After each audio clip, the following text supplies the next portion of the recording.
My dad yelled, "All you do is take, you've never given this family anything," and that was the moment something in me finally snapped clean in half.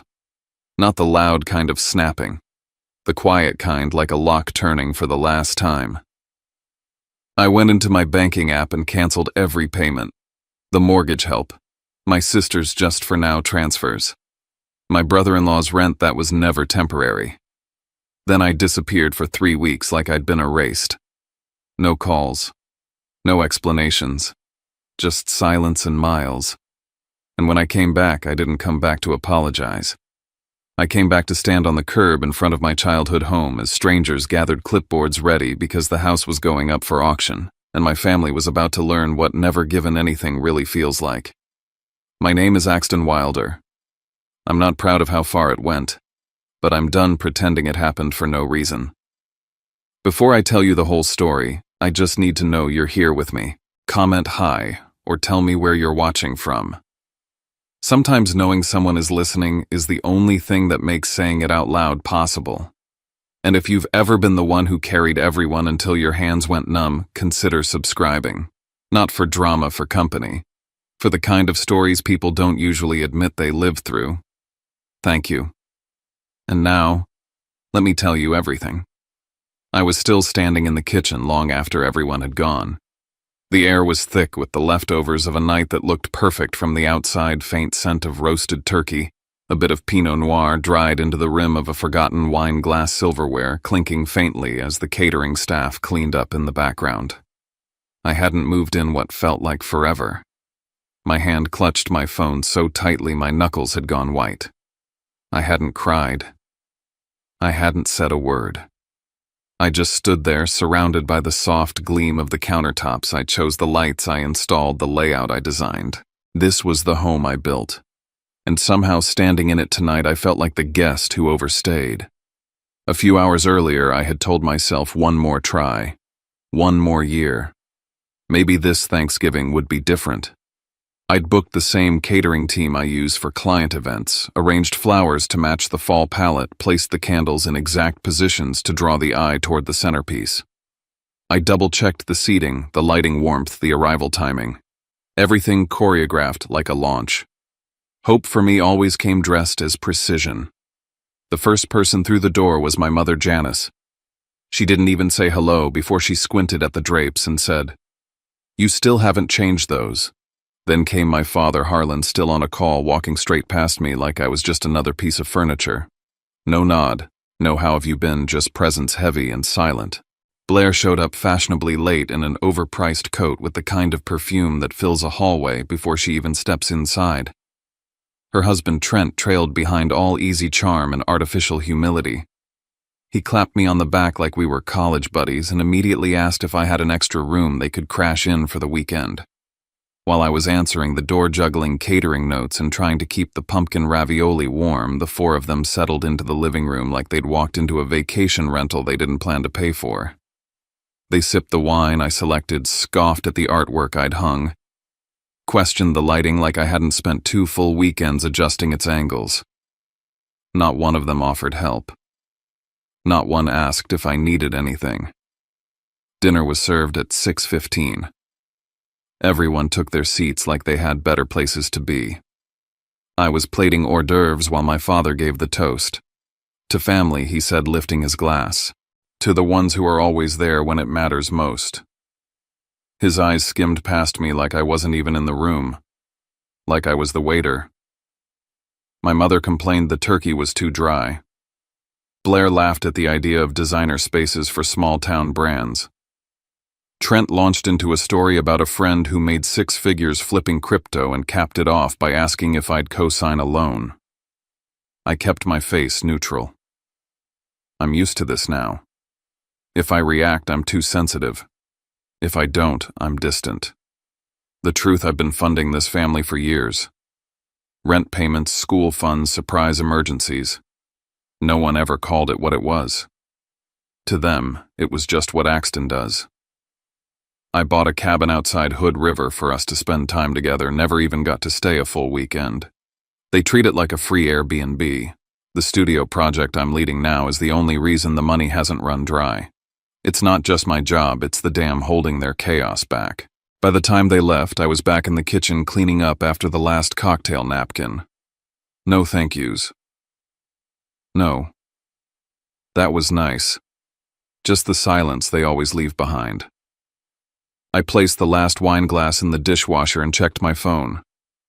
There was a voicemail from my father. I didn't listen to it right away. I just stared at the notification, gut clenched. Something was waiting in that message. Something that was about to unmake whatever part of me still wanted to believe we were a real family. I listened to the voicemail at 1:08 a.m., standing barefoot in the dark, my back against the fridge, the tile floor cold beneath me. I hit play and heard his voice sharp, controlled, the kind of tone Harlan used when delivering bad news to clients or issuing final warnings. "All you do is take," he said. "You've never given this family anything." I played it twice. Not because I wanted to hurt more, but because I needed to be sure I wasn't imagining it. Not just the words, but the conviction behind them. He believed it. Or worse, he wanted everyone else to. I wish I could say I was shocked, but it wasn't shock. It was more like clarity. Cold, aching clarity. That this wasn't an accident. That for years they'd been building a story where I was the spoiled one, the taker, the outlier. I remembered the first time I sent money home. Spring of 2020. The house in Cary was 2 months behind on payments. My dad called voice tight, said, "We'll make it up to you." That was the start. Then came Blair's separation, the custody case, the just this once help with her attorney fees. Trent got laid off, then rehired, then laid off again, and suddenly I was covering rent, utilities, a new mattress. What began as help turned into routine. Routine turned into obligation. Obligation turned into silence. I didn't even question it anymore. That night at Thanksgiving, it all snapped into focus. The way my mom criticized the meal like she hadn't eaten for free. The way Blair smiled when she mentioned how hard it is being a single mom while holding out her wine glass. The way my dad toasted a family I clearly wasn't part of. Every action felt planned. Strategic. At 2:13 a.m., still wide awake, I opened my laptop. There, buried under a dozen unread emails, was one from 3 weeks ago, mortgage overdue notice. The Cary house. Delinquent. Not by a few days. Weeks. I scrolled further. There was another one. And another. They knew. And they'd come to my house that night, not just for dinner, but for the last ask before it all crumbled. I closed the laptop, then opened my phone again. I checked my banking app. The screen lit up with transfers, all of them automated monthly payments to my parents, Blair, even one marked for insurance reimbursement I couldn't even remember agreeing to. I stared at the list like it was a hall of ghosts. Every transaction a tiny betrayal. Then I remembered something. Last spring I borrowed Blair's tablet for a quick Zoom call while mine was updating. I'd seen a message pop up from Trent, something about, "Don't worry, Axton will cover it, he always does." I brushed it off then. But now it made my skin crawl. They weren't just relying on me. They'd built a whole plan around me. I was a mechanism, a human trust fund, a scapegoat they could use when the world asked where the money went. "Axton's fine," they'd say. "He's got it."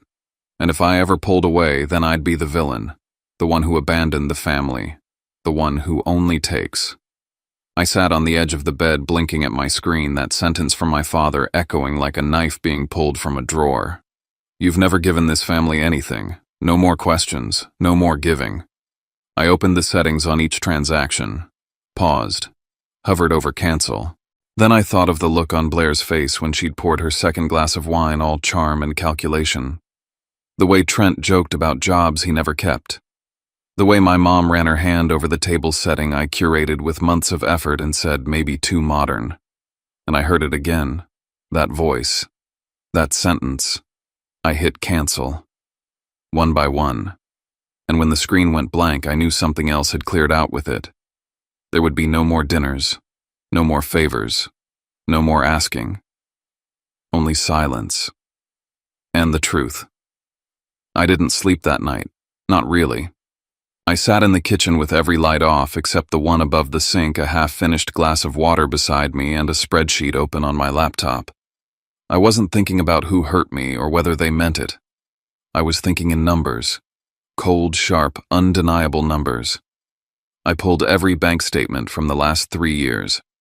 I traced every transaction labeled family, recurring payments to my parents for mortgage support backdated as far as March 2020. Transfers to Blair, some marked as legal assistance, others as vague as kids' needs.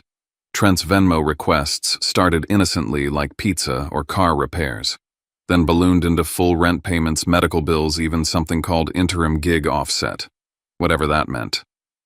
I added it all up and stared at the total. I'd given away a down payment on another house, maybe 2. My 20s, my margins, my sleep. All of it sacrificed to keep everyone else from tipping over. And somehow they'd convinced themselves I was the one who took.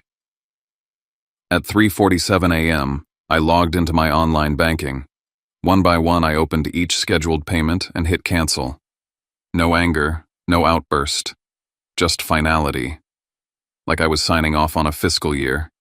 Dad's payment gone, Mom's gone, Blair's monthly fund gone, Trent's floating allowance gone. The moment I hit the last one, I felt something unfamiliar surface in me. Silence. Not peace exactly, but a kind of emptiness that didn't feel like pain. Just space. My phone vibrated. Then again. Then again. First came the auto alerts. Payment failed. Then the messages. Axton. Something wrong with the transfer, Blair. I think there's an error. Trent's card got declined. Then my mother. We need to talk. Now. My father with the subtlety of a hammer. What the hell are you doing? None of them asked if I was okay. Not one of them asked why. They just wanted the money to keep moving, like the machine jammed and they were calling tech support.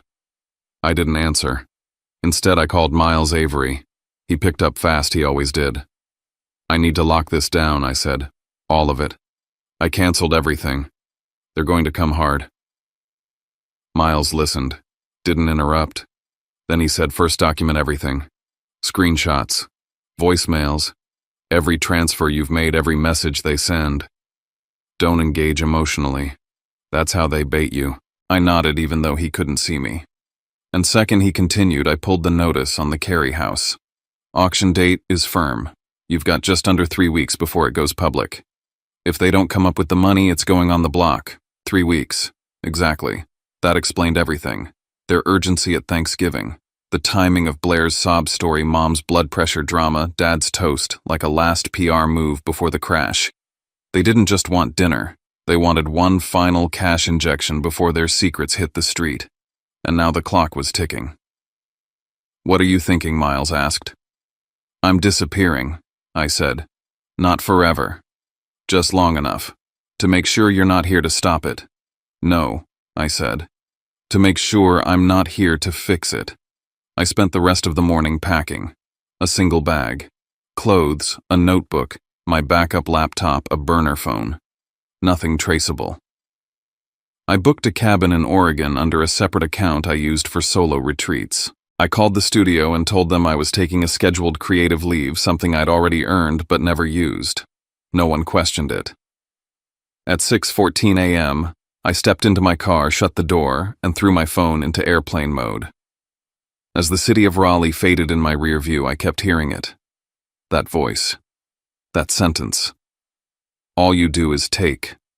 Someday I'd play it back to him. Not in revenge.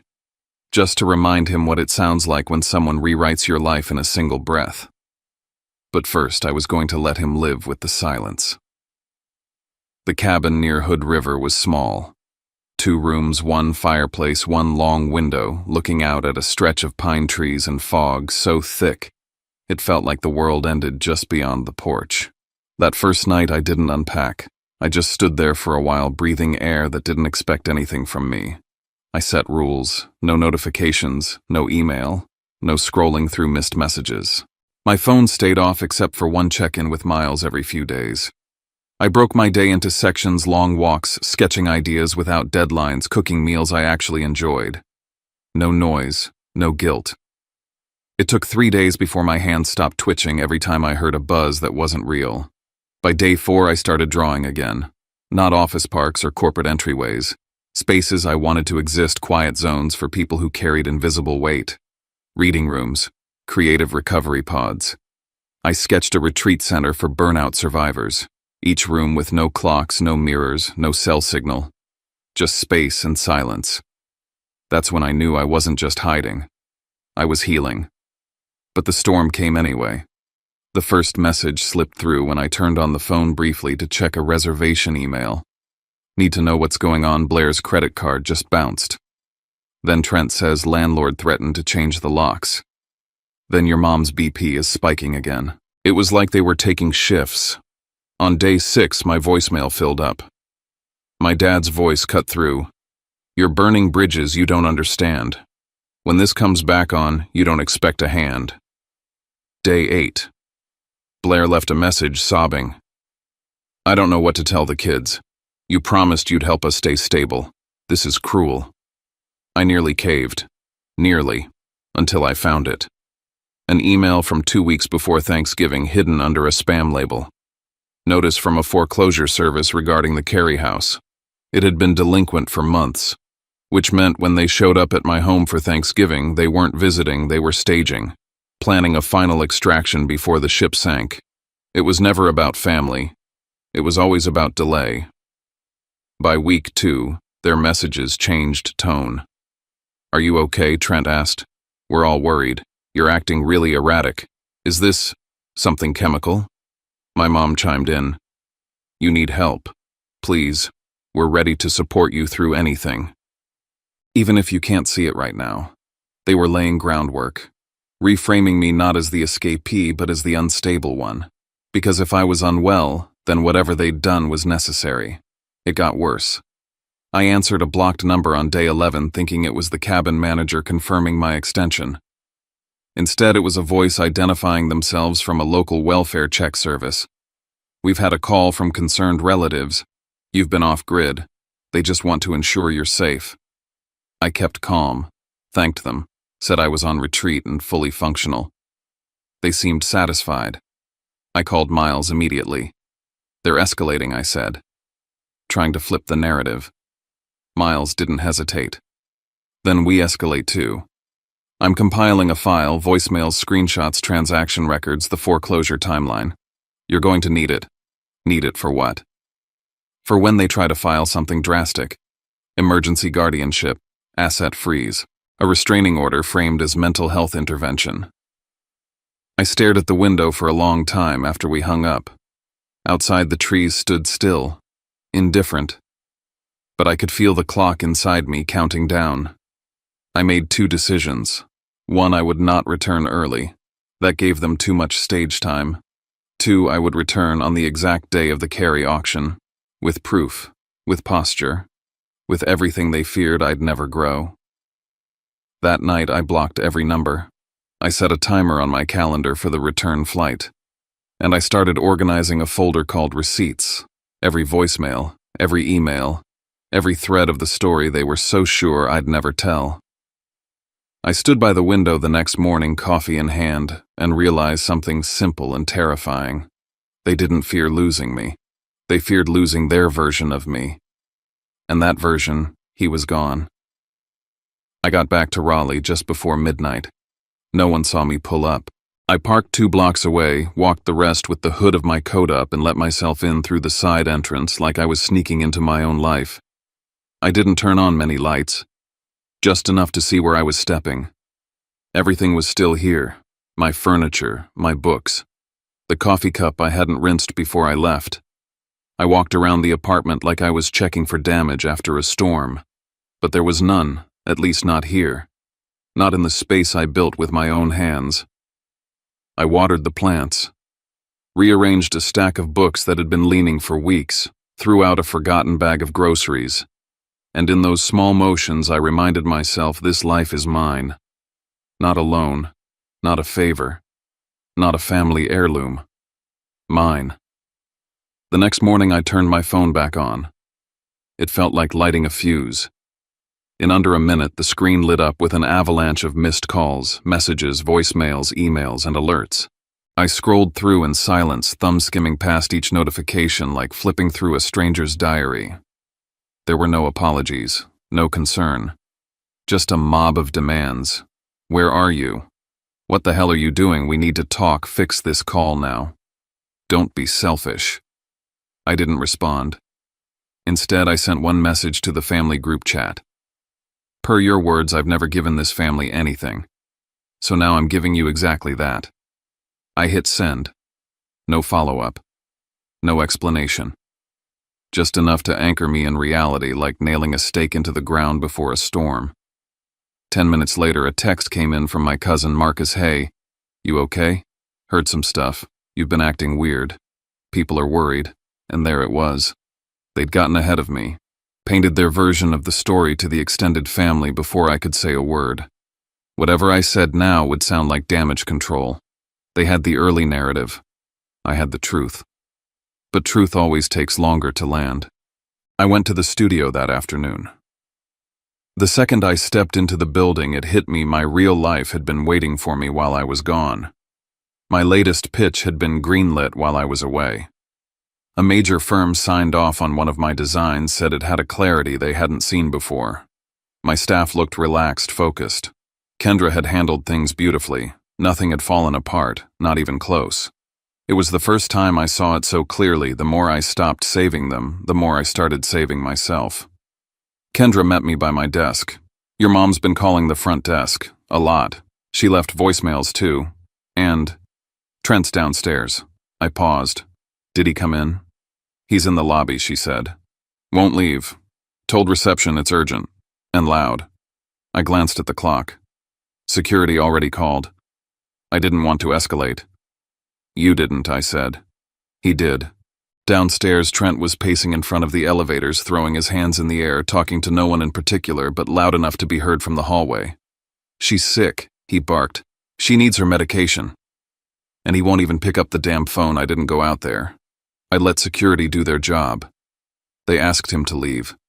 When he resisted, they reminded him it was private property. He stormed out, still yelling, still performing. He wanted me to explode, to meet him in the chaos, to give him something to twist. I didn't. That afternoon, Blair came by, with her daughter. They didn't come upstairs. She stayed in the lobby. Let the kid run wild through the waiting area, pulling down fabric samples, tapping on display screens, knocking over a chair. I stood at the top of the stairs, just out of view. Watching. It hurt. Of course it did. I loved that little girl. But I wasn't going to be used. I asked Kendra to inform them that the studio didn't allow unscheduled visits, especially not involving minors. If she wanted to talk, she could do it through my attorney. They left. Eventually.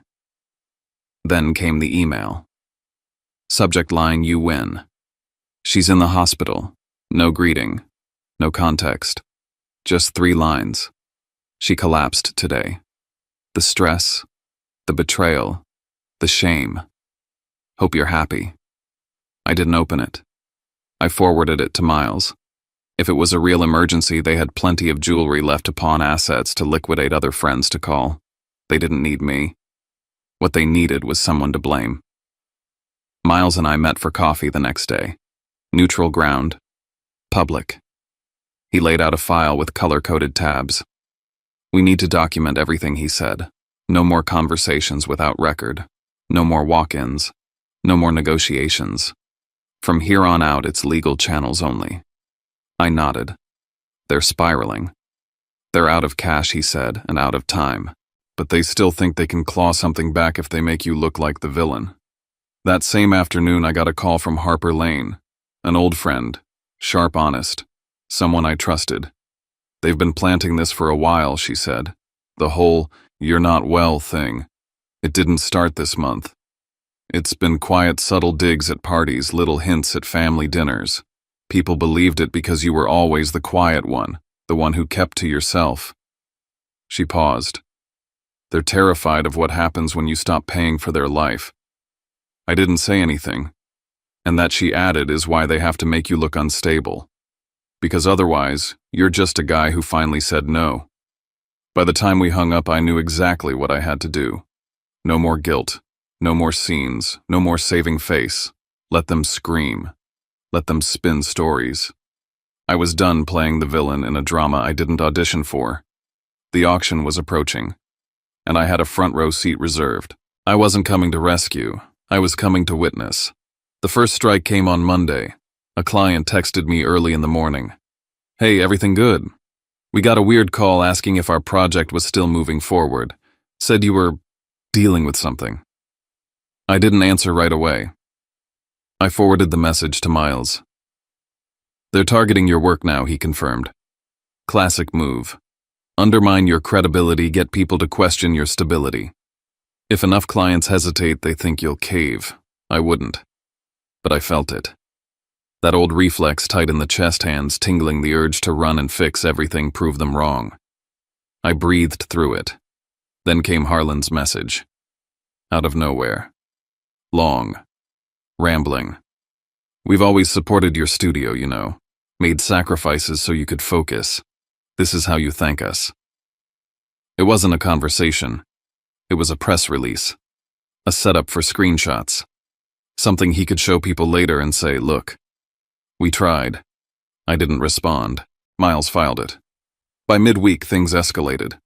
I got an alert from building security. Someone had requested a wellness check at my address, claiming I'd gone unreachable and maybe at risk. I opened the door to two officers, polite but firm. "We're just here to make sure you're okay," one said. "Family's been worried." I kept it short. Calm. Explained I was fine working from home, not in danger, not in need of intervention. They left satisfied. But I didn't feel safe. "They're laying groundwork," Miles told me. "If they can get even one official report suggesting erratic behavior, they can use that to delay proceedings, challenge the auction, maybe even file for emergency control of assets." That's when the cabin came under fire. They filed a motion questioning ownership, said it was a family purchase, that I held it in trust, and that any profits or control should be collectively shared. Miles needed proof.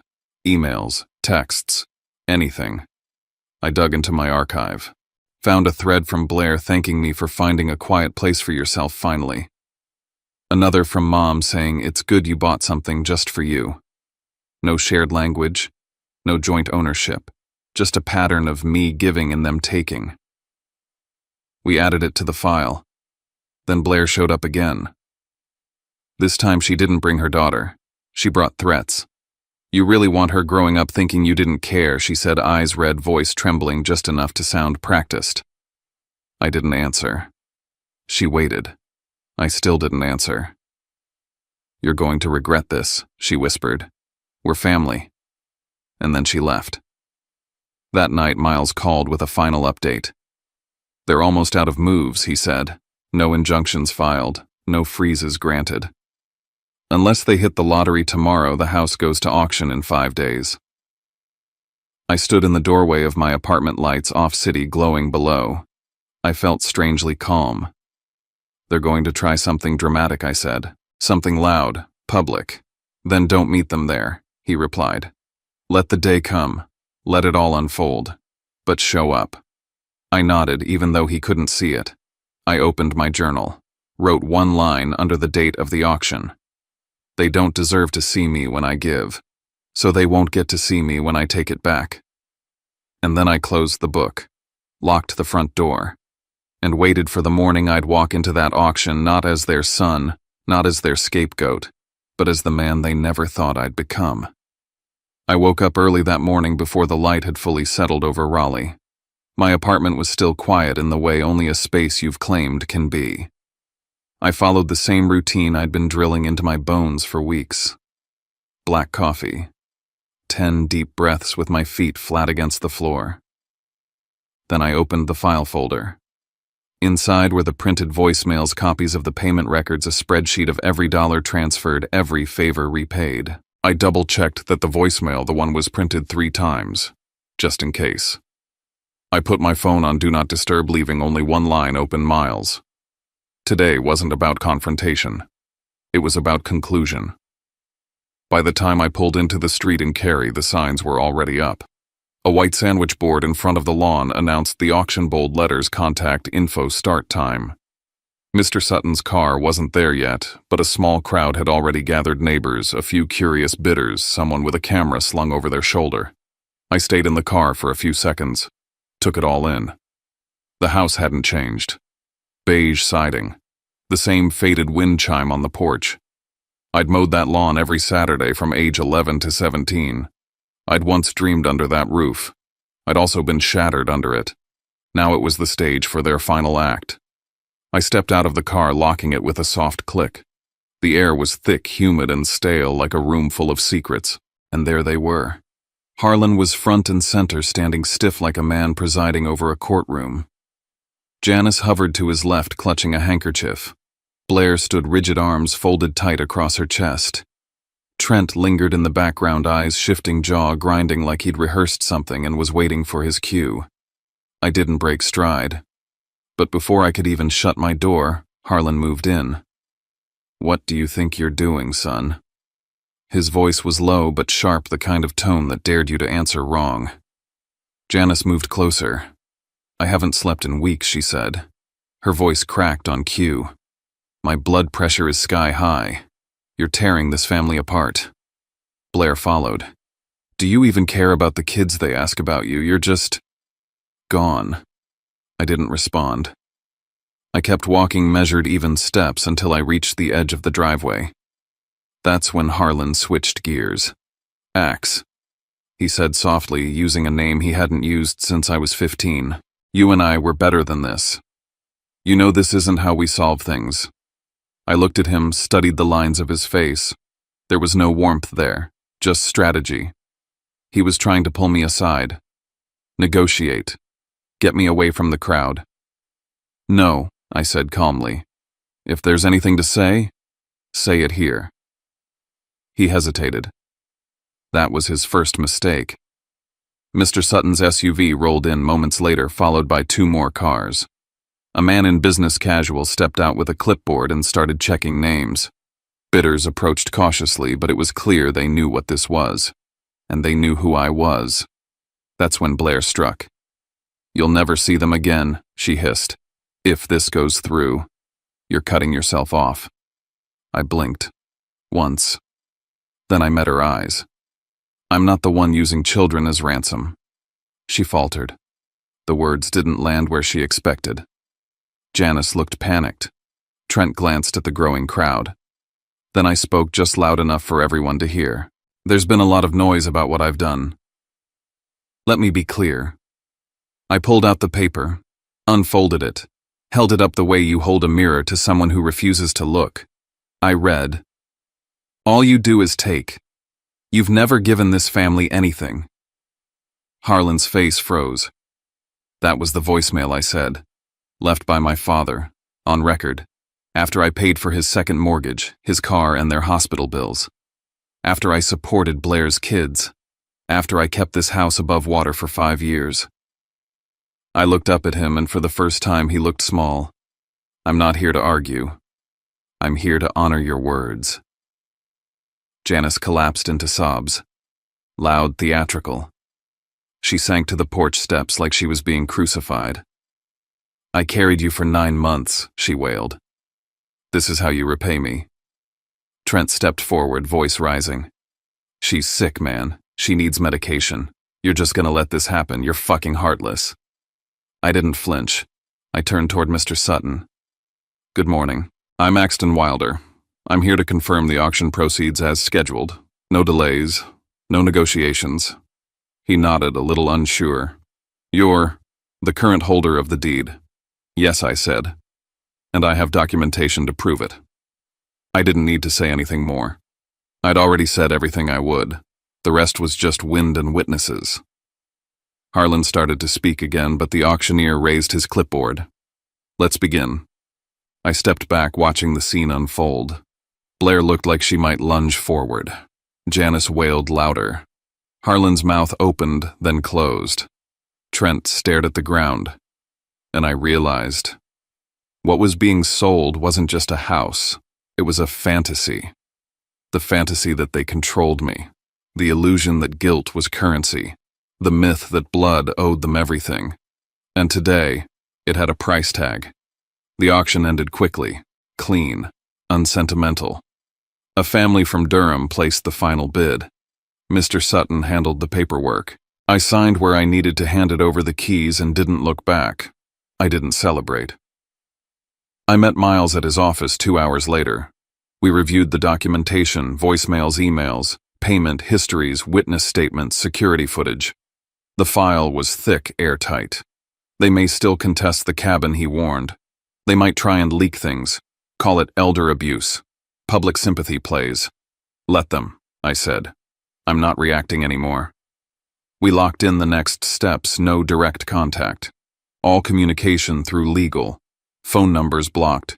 New mailing address sealed. For weeks, things were quiet. Not because they had changed, but because I stopped feeding the fire. The rumors about my mental state fizzled out when they couldn't find a spark. Clients kept working with me. Partners doubled down. One even pulled me aside and said, "Honestly, I've never seen you this focused. Whatever's going on, keep doing it." That's when I knew reputation isn't what they say about you. It's what stays standing after they stop talking. I put my apartment in Raleigh on the market, found a place in Taos, New Mexico, small, full of light, nestled between adobe walls, and sky so wide it made you breathe different.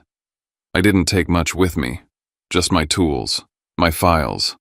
A photo of me as a kid that I kept in the drawer, not for nostalgia, but to remember who I promised I'd become. Signing the deed in Taos felt like crossing a border. This wasn't just a new house. It was the first place I'd chosen with no strings attached. I set up my workspace near a wide window facing the hills, drew the curtains back and let the sun do its work. For once, I was building without fear. Then came the updates. Miles called one morning. "They've moved," he said. "Smaller place, shared lease, Trent's working full-time. Blair's doing freelance from home. No more travel, no more nannies, no more anything extra." I didn't smile. I didn't cry. I just nodded. When the stream stops, people learn to swim or drown. That's not cruelty. It's reality. A week later, Harper called. "I ran into your aunt," she said. "She mentioned how things finally make sense. That maybe you weren't the villain after all." Maybe, I said.